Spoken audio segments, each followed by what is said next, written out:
Now, if we look at large intestinal movement, okay, remember the goal. Primary role is reabsorption of the secreted fluids.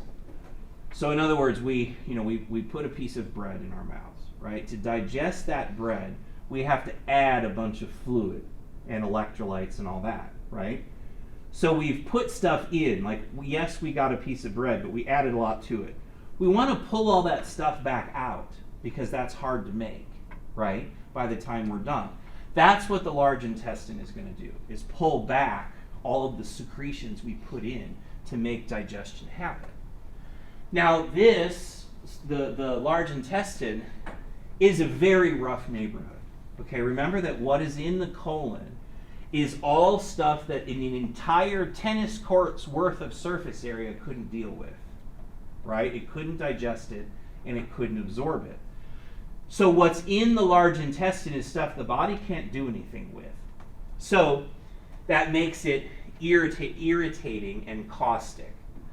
So the large intestine has significant protections against damage. It has a very thick mucus coat. It does not have a lot of membrane expansion. The walls are sort of smooth, okay, of this large intestine. That helps. Less membrane is less membrane to protect, right? So we reduce the amount of membrane and then we do a lot of reabsorption. Okay, so, but we still have a job to do.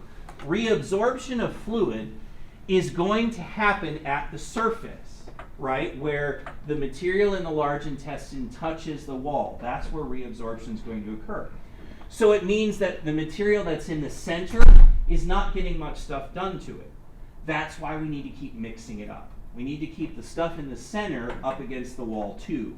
Okay, so we have both mixing and propulsion movements. That should sound familiar because all of these regions have had that. The mixing movements in the large intestines are called hostrations, right? You've probably learned the word hostra. Okay, well, this is what the hostra do.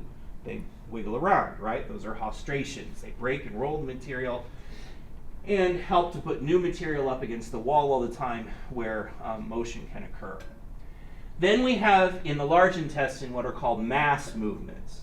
Okay, so like small intestine is things are moving forward a little all the time, right? The large intestine, things sort of are stagnant and then they move and then they're stagnant for a while, they get mixed up, and then they move. So it isn't like there's a constant conveyor belt. It's more like there's periods when things move and then the rest of the time it's being mixed up.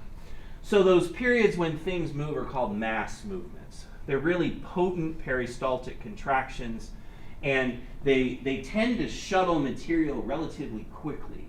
And it's sort of regional, so like the ascending colon, the material here gets shuttled into the transverse.